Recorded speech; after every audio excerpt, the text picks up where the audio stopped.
Alyssa, a pleasure to meet you Great, virtually. great to meet you too.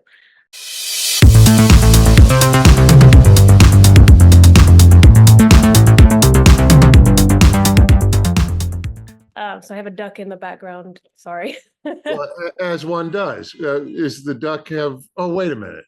That's not a, is that a duck? Tell me about the duck. Okay, so basically, my friend is a content creator and she does duck trades. So she'll literally knit the rug and then go trade it with like a company, a fast food place. So I have pet ducks. So she was like, "Can I make your duck into a rug?"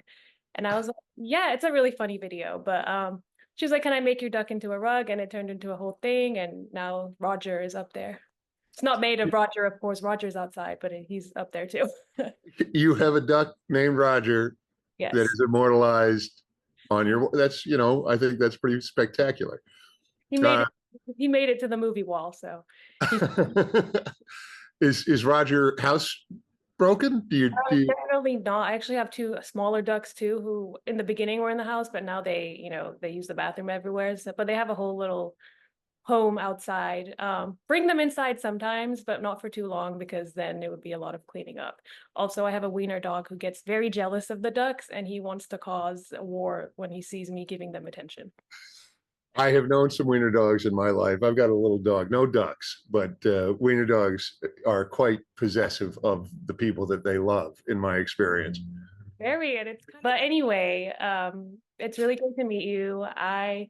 You have a very long body of work, some of my favorite Marvel movies, and I was going deep into like video games. I'm somebody who grew up playing Grand Theft Auto as I shouldn't have, but Yeah. so I've been doing a lot of research and everything you've done is like really amazing. But I want to get into a Borderlands first. So obviously that is based on a series of video games as well. What was it like going into that for you and how is it different from some of your other work? Well, because video games, mean a great deal to me. They're a large part of my career has been working in them, and so I approached when I found out I booked. The first thought that I had was to Bruce DeBose, the actor who's been playing Marcus uh, spectacularly through a great many titles, and feeling first and foremost a responsibility to his creation, and making sure that I was delivering something that honored the original work. So that was front of mind, I think, in terms of my initial approach to Marcus. That and just making sure, knowing how deeply fans love games in a way that I think is unlike the way fans love movies. I mean, there's something very specific about loving a game and loving the characters within that game. So I felt a real responsibility uh, to the fans, and then beyond that, to Eli for bringing me in on board, and then to get to be a part of an ensemble like this one. I knew that I was acting alongside some real legends, and I just wanted to make sure that I didn't do anything I wasn't a flat tire, as it were. No, fans are definitely a very eager, and I feel like fans drive, these type of games and these type of movies. And like they are the biggest person that you almost want to impress when it comes to like this genre and movies in general. I mean, just the other day there was the Deadpool and Wolverine premiere, and I have to stay offline because I'm just like, oh my God, the fan reception, the fan theories, all of these things that are coming out online is just like they're all creating their own little community together. So that leads me on to the next question. Has there ever been like a really crazy fan theory that you've heard that was like that really interested you? Because there's so many from any movie that you've worked on or in general. there, there's all manner of fan theories that I find rather interesting. Uh, I'm cautious with my own theories because I don't want to get in the way. Uh, some people can, like, I could say something about Dutch Vanderland and somebody would say, "Oh, it's canon because Ben said it." Well, no, it isn't. It's I'm just the guy that plays them. It's these characters really belong to the fans. I will say, and Ahmed is a friend of mine, but The fan theory that I think is the coolest is that Jar Jar Binks was a low key Sith Lord throughout all of the original prequel stories. That I think is pretty cool. And then there's one that I dislike a lot, which is grown up around Dutch. There's some fans have uh, found bones, I guess, in the first Red Dead Redemption game, and they think that that means Dutch van der Linde is a cannibal. And I'm not a fan of that particular theory because he isn't. That one I can say with authority. Good to know. Shutting down those rumors. It's really intense how like, because I was reading how long it takes to make some of these games and some of the details that like some fans can find. And I was just like, how are they seeing this? I would have to be like playing for hours and hours. And as a kid, I would spend probably like 10, 15 hours a day on Grand Theft Auto. Okay, which one? Which one were you playing? So it's really funny. I actually, I would go to Iran and my uncle introduced me to the first ones where it was like, I think they were like smaller and then it was like from like a aerial view. And then when I grew up and it became 3D, and then it went on to like San Andreas and GTA Right. and then Vice City and Liberty City, all the way to like, I think the last one I played, I don't even know, but I just remember the water being so clear. It just felt so, I think it was in New York. Was it New York City? Well, New York City before, and then five is the one with the one that everybody's still playing, Grand Theft Auto Yeah, 5. so it must be five. But it's just like everything was so real when I compare it to like the aerial view one of when I like grew up playing it in Iran compared to like what it turned into. It was just like it made me want to get in a car. But It's in real life, amazing. I hate driving, so I don't know. I prefer to play on a console than in real life. But yeah, it's just like really interesting to see how they can find these little clues and these little things and bring them to life. And it may or may not be true, but the other thing I wanted to touch on, so fans really want Dutch to return, in the third installment of Red Dead Redemption. What are your thoughts on that? Is there any hope? They are really like they are going in online on all of these forums. Like they want it to be a prequel. It hasn't even been confirmed that there will be a third one, but I Well, first and foremost, I think given the success of the second one, there will be a third one. I don't think that's newsworthy even. I mean, I think it's just common sense. Whether or not it's going to continue telling the story of the Vanderlyn gang is the question, and I certainly don't know the answer. Although, if I did know the answer, I would have to say exactly the same thing. But I do not know the answer. But to say that I love that guy, I love that character, and I would be delighted to, you know, if I keep getting older and Dutch keeps getting younger, that's fine. That's fine. When I'm 70, maybe I can play 11-year-old Dutch. I'd be delighted to do that. But I listen. The fact that there are people that are still hungry for more of that story is about as gratifying a thing as any storyteller can hope for. I mean, the last thing you want is for people to get up and walk out halfway through your story. If you can finish telling your story and they still want to hear more, that's pretty good. That makes me happy. yeah, they want it beyond the screen. It becomes part of like an everyday life and it, seeps into conversations, online conversations, conversations at home. And I think these are parts of the legacy you leave behind. And it's super cool to even be sitting here with you. Oh, well, it's the honor's all mine, I promise you. Thank you. Now, I want to kind of like dive into voice acting versus like actually, being in a movie. What are some of like the differences? What's like more difficult and what have you learned from each? Well, it's this is I'm happy you asked that question. I am often called a voice actor. I'm not. I'm happy to if I get hired. I've done I've worked on a wonderful series of a cartoon series called uh, Fright Crew that's on DreamWorks now, and I play a character through. That's an amazing show, and that was voice acting, which in voice acting is you with your pages and a director, sometimes other actors, but you're in front of a microphone reading off of a page, and your body's involved because it makes your voice sound differently, but it's not you typically don't have the other actors to work off of, and you certainly don't have to memorize anything. The work that we did on Red Dead Redemption and Red Dead Redemption 2 is called performance capture. And Rockstar won't ever show any behind the scenes footage of it. But if you wanted to watch, if you watch how they made Avatar, that's the same technology, essentially. We didn't have, blue ears on our helmets, but we had helmets, and with performance capture, you're in spandex with the little ping pong balls all over your body. And that's motion capture. You put a helmet on with a camera and a microphone, and now it's getting everything that your face is doing. Every little blink that you're doing just now would be captured by the camera. And that makes it all the way to the finished product. So the work that we did on Red Dead, that was all of us for 5 years together in spandex, getting up and down on fake horses and pretending to shoot each other, and was just a blast. And that's really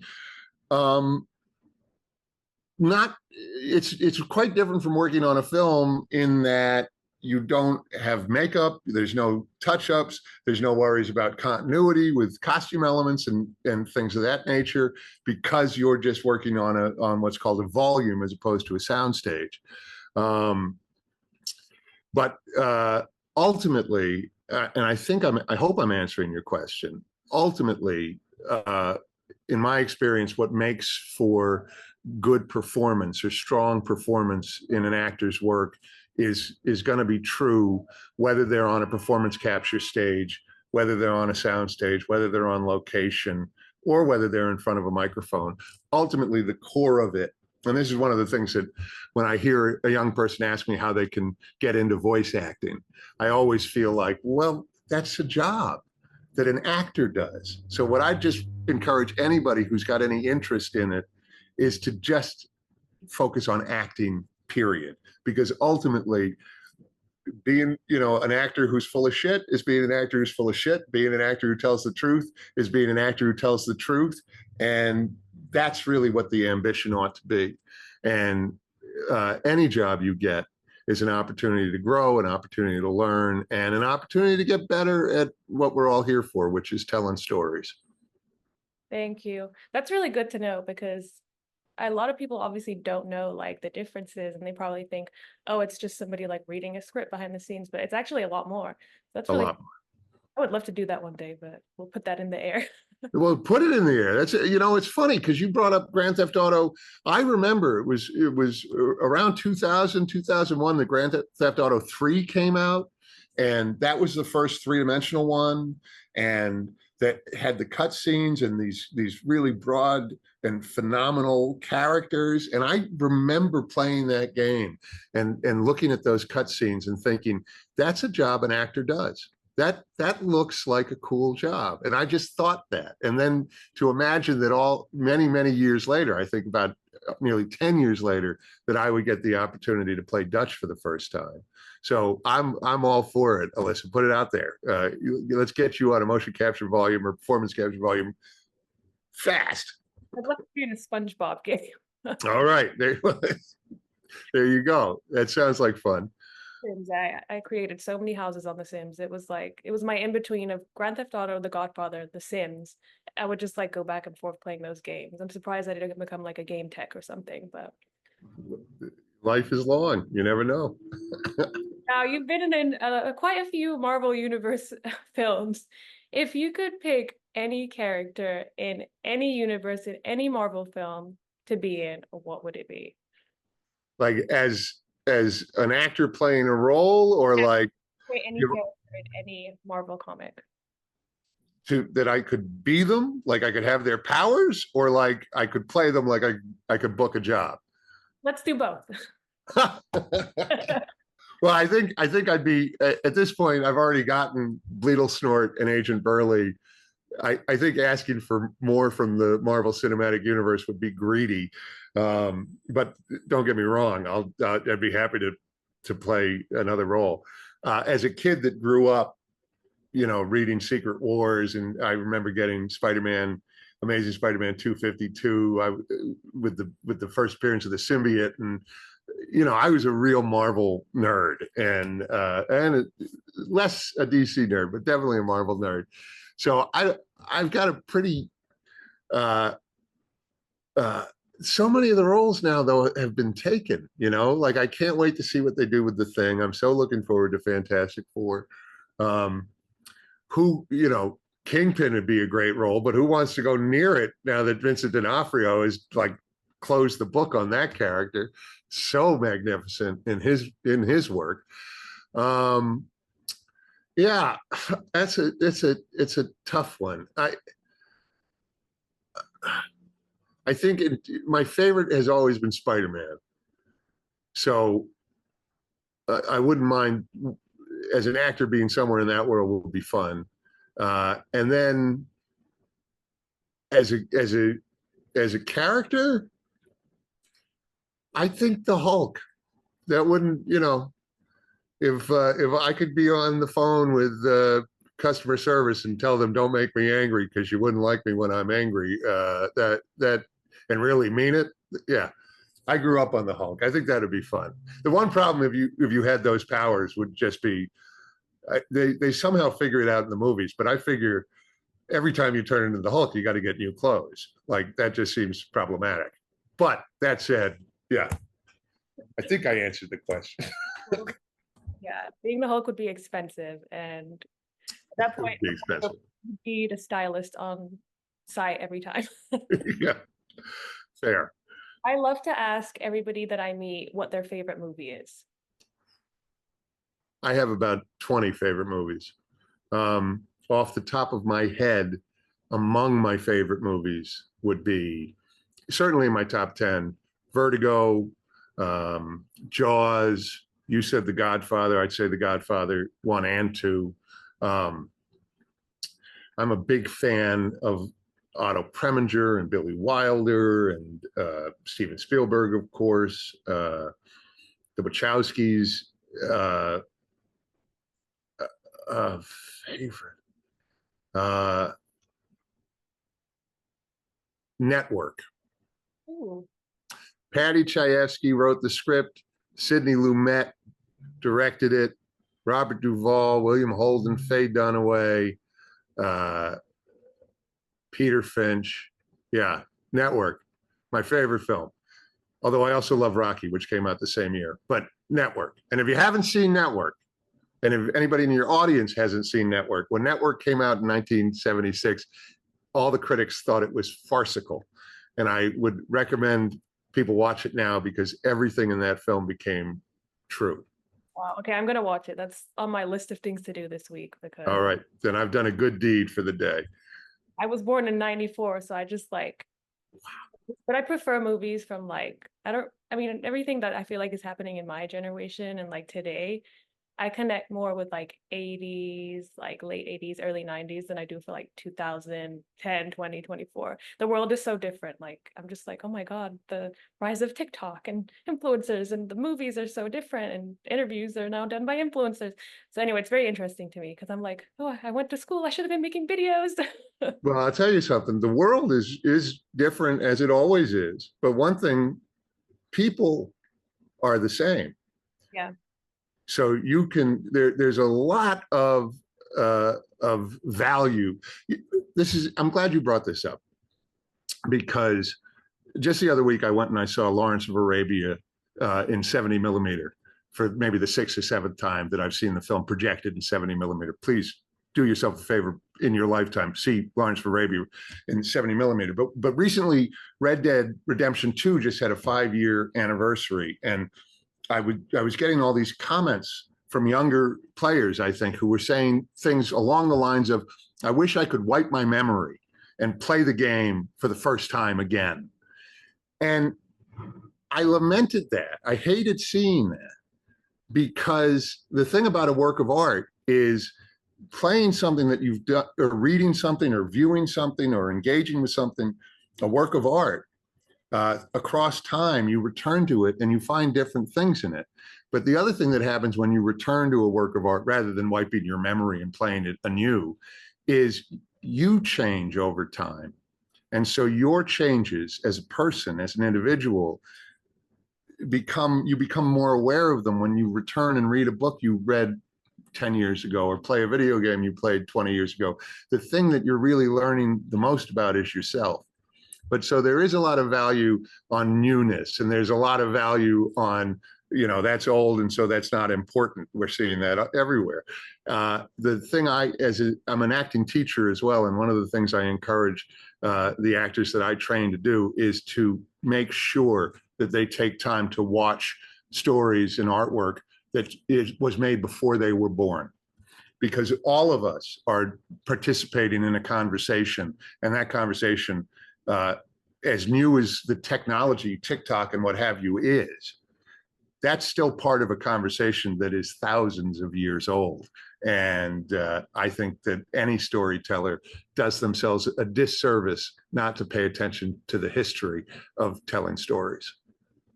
Yeah, I really feel that. Just the other day, I was at Universal Studios for the anniversary, and they had put out all of like the props from like the Jaws, and like just seeing the stuff that when I would visit here as a kid.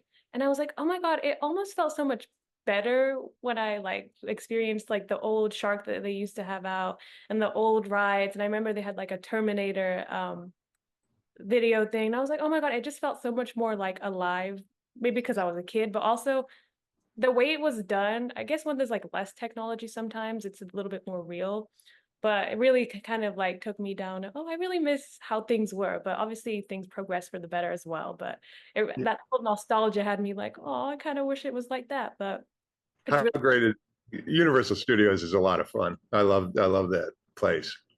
I like working there, and I like going there. The tram ride is a lot of fun.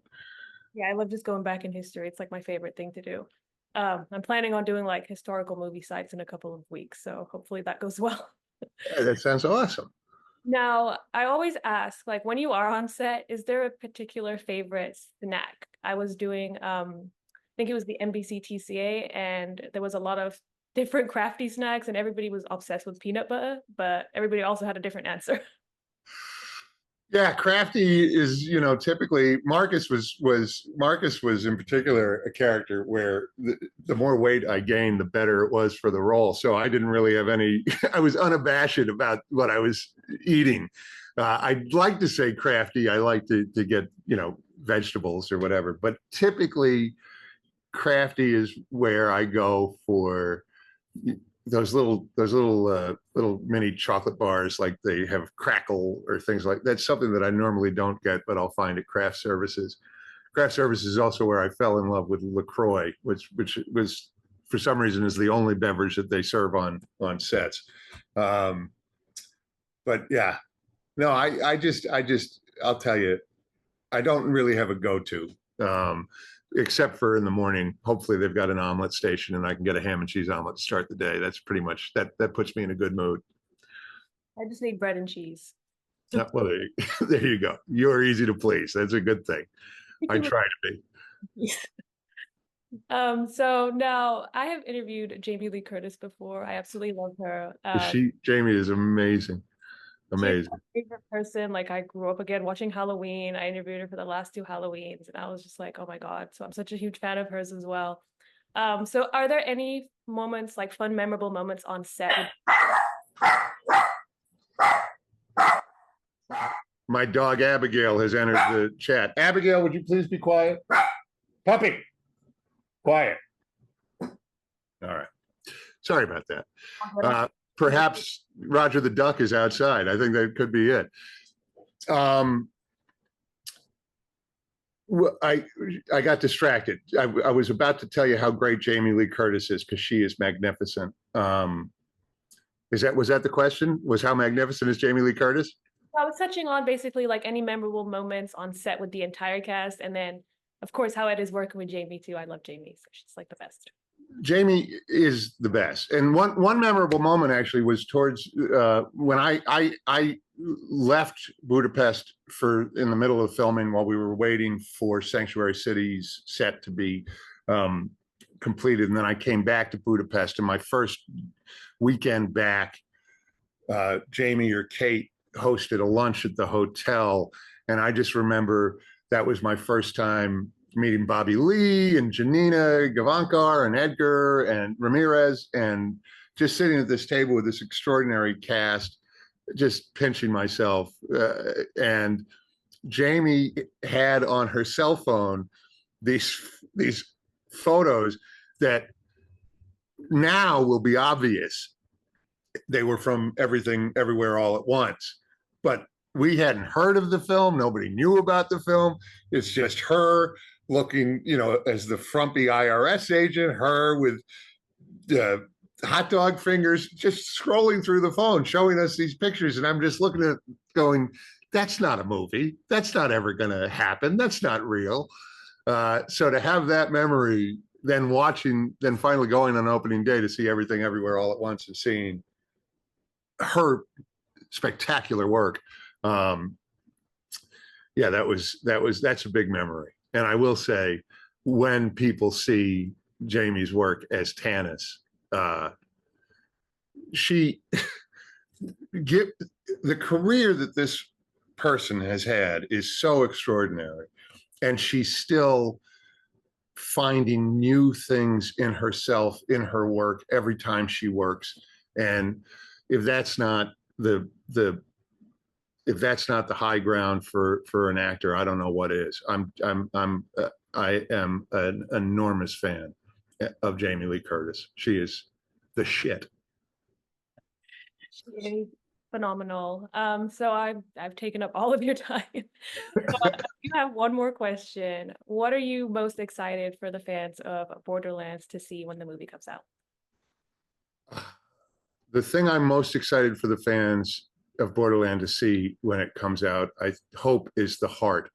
And that's not a play on Kevin Hart, mind you, just the heart of everybody that was working on it, because I know it was true of every cast member, every crew member.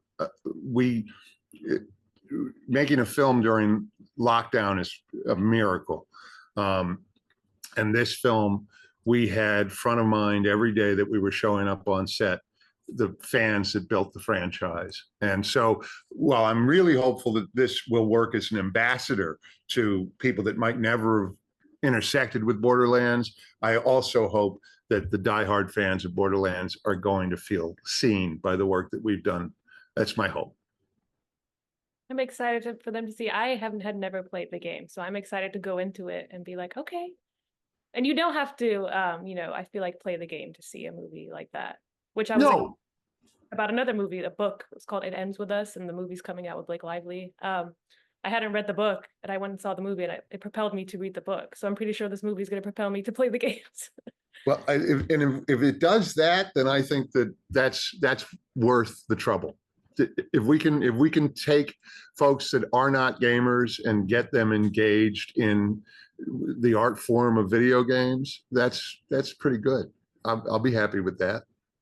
I'm excited, and I feel like as I grew up, I lost touch with that side because you get like life gets in the way and work gets in the way. And I'm like, you know what? I like to stay home a lot, so I can get back into gaming. Why not? Yeah. Not anyway. And here we are, both at work, and we're talking about games, so it's worked out pretty good. Well, thank you so much. It has been so cool meeting you. I could probably be here for another 3 hours, but I don't want to. If I had the time, I'd be happy to. But it's great meeting you, Alyssa, and give my best to Roger, the wiener dog, the little ducks that are pooing around your house. A real pleasure meeting you. Thank you. You too. I hope you have the best day ever.